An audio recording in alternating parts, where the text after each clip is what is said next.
Now, you guys really gotta hear me when I say that, it generally does not matter what games you like or dislike. As long as the pixels show up on your display and you can enjoy an afternoon playing shit that you find fun or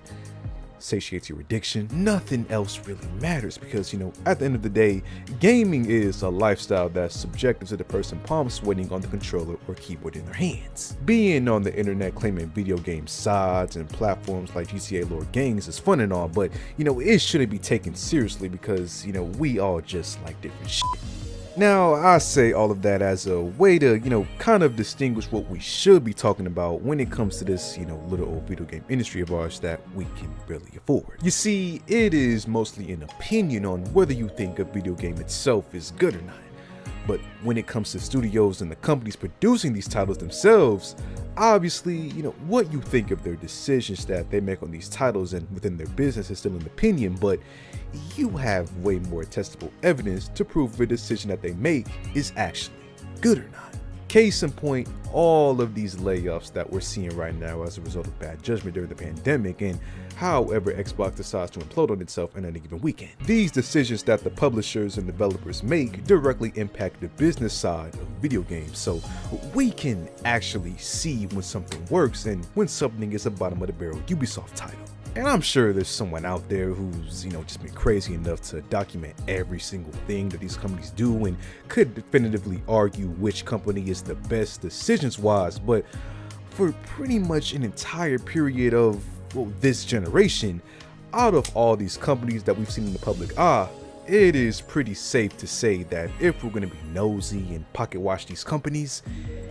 Nintendo is really big bro to a lot of these current big name studios. Now, that's not saying Nintendo was a saint by any means at all. They make family-friendly games, but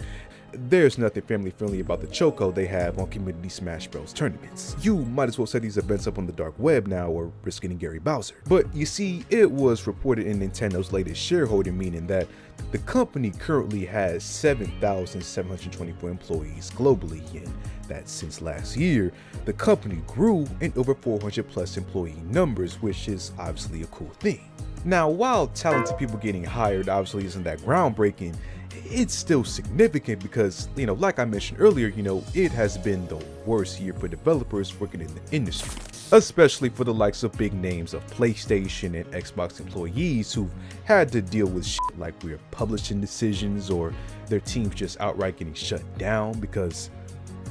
why not? So on the other side of that coin, how Nintendo is holding themselves a steady business right now is pretty clear, at least when you compare the business decisions that they're making compared to what most other companies are trying to do right now to mimic a fraction of their power. For example,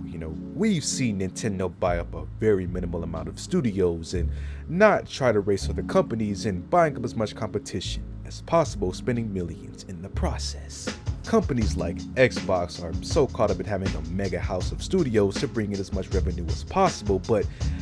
barely have anything to show for it, either with titles that never release or games that don't receive well with the public, so they just kind of send your Game Pass browser catalog collecting virtual dust. And even with Nintendo's latest acquisition, it was still something that they could genuinely make use out of in the business because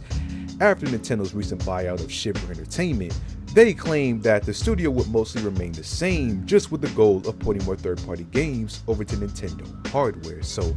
it's likely a win-win for everybody involved, especially on the brink of a new Nintendo console generation.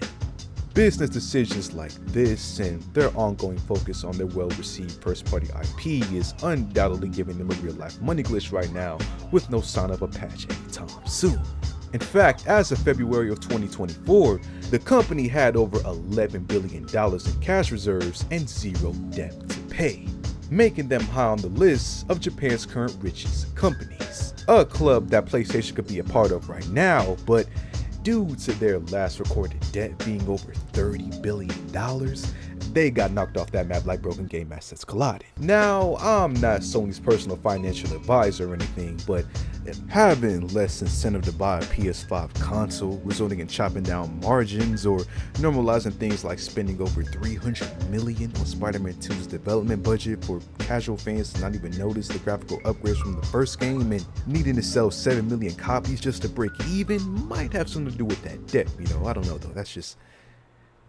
me. And don't get me wrong, this case of insane budgets obviously isn't exclusive to Sony's side of gaming, but is definitely a trend that needs to be mitigated by the folks in the industry who think that a big budget automatically equals big sales. Obviously, Nintendo themselves didn't have that much wiggle room to, attempt these big budget numbers with the underpowered Nintendo Switch, but, even still, most of their consoles and first-party games in general have never really aimed at creating groundbreaking visuals and next-level content. Instead, they focused on what games they knew worked well with their audience and created experiences that these same fans have found memorable for years. Now, of course, everything I'm saying isn't as simple as just like a switch for these studios to flick in their businesses and just fix all their mistakes overnight because, let's be honest, they're all a little too deep in the rabbit hole to pull some sort of ultimate technique out of nowhere. But going forward, it doesn't mean that things can't change by the end of this current generation, or at least by the next generation of gaming. But that's only if they care enough to not let AI take over everything and completely replace most of the developers. But we can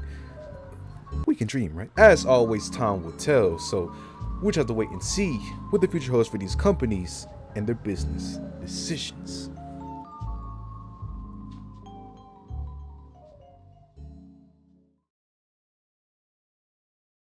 So what do you guys think about these companies and the way that they're handling their business right now, man? Feel free to comment below, so like on the video, subscribe if you haven't already, and I'll see you on the next one.